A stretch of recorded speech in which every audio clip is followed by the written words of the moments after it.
Kita awali informasi pertama, saudara. Puluhan tenda pedagang yang berada di anjungan pantai Manakara, Mamuju, Sulawesi Barat rusak diterjang angin kencang. Inilah video amatir yang direkam warga saat detik-detik angin kencang menyapu wilayah pesisir Mamuju dan memporak-porandakan puluhan tenda UMKM milik warga di anjungan pantai Manakara, Mamuju, Rabu siang.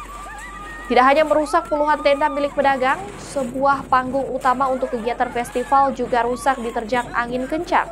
Sejumlah warga yang berada di lokasi berupaya menyelamatkan tenda mereka, namun kerasnya angin membuat tenda berterbangan sehingga warga panik berlarian menyelamatkan diri.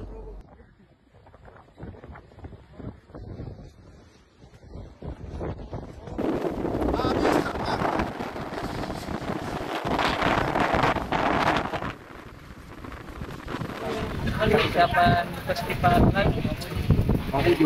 Kita rencana kita kapan? bukannya itu Sebentar malam. hari ini ya, Tapi kemungkinan diundur ini karena tenda-tenda rusak.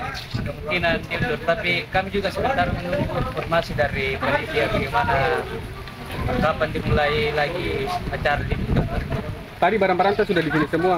Iya, Kita siapa jual?